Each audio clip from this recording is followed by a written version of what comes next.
जितने भी पूर्वज थे सब अपने पुत्र का नाम प्रभु के नाम पर ही रखते थे।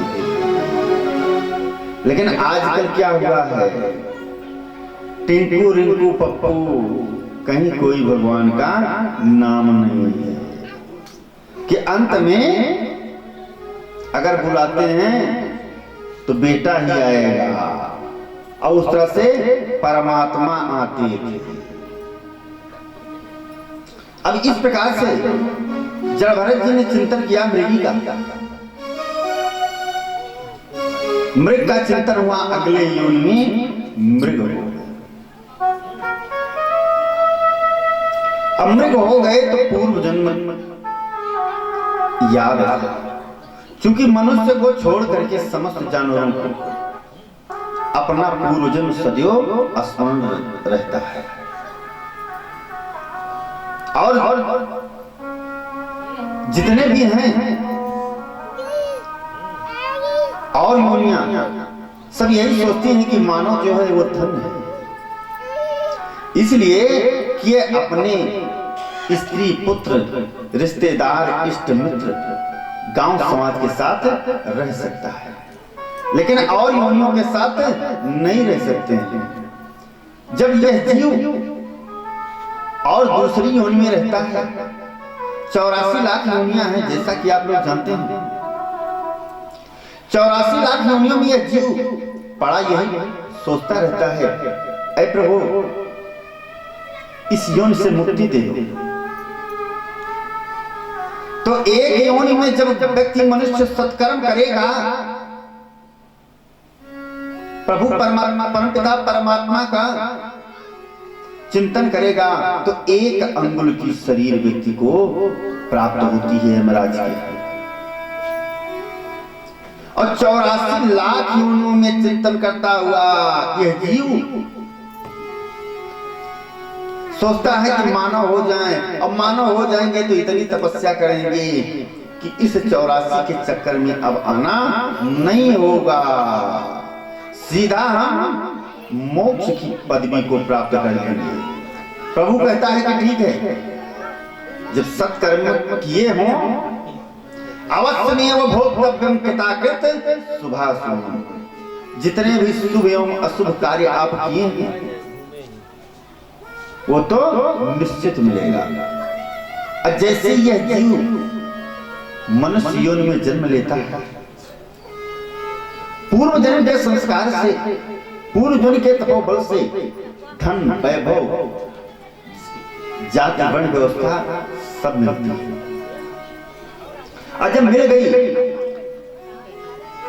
तो जैसे यह जीव जन्म लिया वैसे विष्णु की माया जो है कस करके पकड़ लेती है।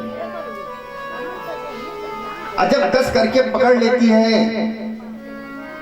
अब व्यक्ति भूल जाता है कि अब क्या करें हम, अब अर्थोपार्जन में लग जाता है। और अर्थोपार्जन इतना करता है कि परमपिता परमात्मा को भूल ही जाता है। सोचता है कि ठीक है भाई दान करना है तो उसमें क्या, हमारे पास बहुत रुपया है, और जब बहुत रुपया है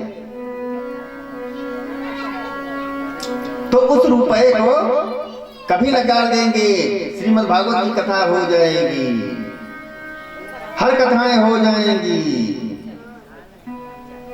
लेकिन करवा नहीं पाता। करवा वही पाता है जिसके एक नहीं भाग्योदयीन बहुजन्म समर्थित, जब अनेक जन्मों का पुण्य उदय होता है तभी करवा पाता है, नहीं तो विष्णु की माया उस जीव को घेर करके बैठ जाती है। और फिर वह जीव जो है दान नहीं कर पाता है, केवल धन का संग्रह करता है। और सोचते सोचते एक दिन सब कुछ चला जाता है, उसके पास कुछ नहीं रहता। वो सोचता है कि आज एक मकान यहाँ, कल वहां, परसों वहां, एक प्लेट वहां हो जाए, चारों तरफ हो जाता है सब कुछ, लेकिन अंत में जो है सब छूट जाता है। साथ केवल क्या जाता है? धर्म, सत्कर्म, सत्संगत। पहली भक्ति है श्रवणम। अगर भगवान के गुणानुवाद को श्रवण किया जाए, यह पहली भक्ति है। यह जीव क्या करता है कि जिसके भाग्योदय हुए हैं वही आकर के भगवान की कथा श्रवण करते हैं। और नहीं तो अभी दूसरा आयोजन हो जाए तो इतने लोग आते हैं कि जगह नहीं दे पाते। लेकिन भागवत कथा में क्यों लोग नहीं आ पाते हैं? कहते हैं क्या बताएं, बहुत काम है, पांडित जी की यहाँ कथा हो रही है, एक आध दिन अवश्य जाएंगे। और अवश्य जाने के लिए करते क्या हैं कि एक दिन आते हैं, वो भी समय देख करके आते हैं कि पांडित जी तो कथा में बैठे हैं, अंत में पहुंचेंगे और प्रसाद लेंगे और पांडित जी से मिल लेंगे कि पांडित जी आए थे। तो वह उसका फल नहीं मिलेगा। क्यों नहीं मिलेगा? वो पांडित जी के प्रेम से आए, और जो परमात्मा के प्रेम से आएगा वो तो देव स्वरूप हो जाएगा, वो फिर मनुष्य योनि में नहीं रह जाएगा।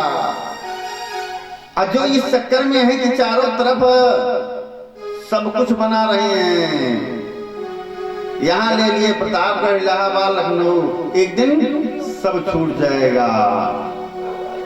लिखा गया है कि ना ये घर तेरा है और ना ये घर मेरा है,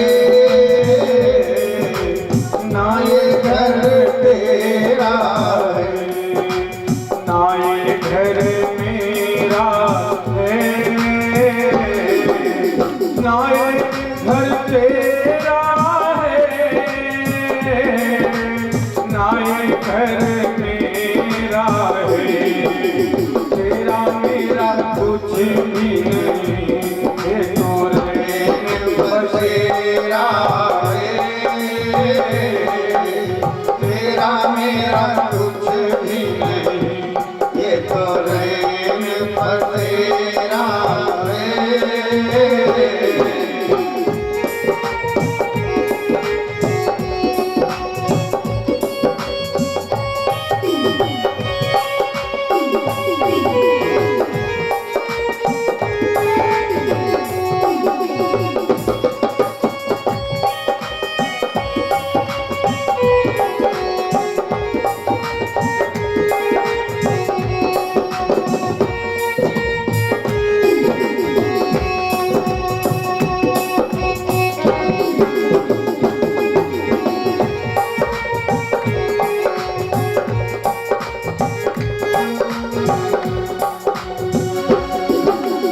ऊंचे ऊंचे महलों में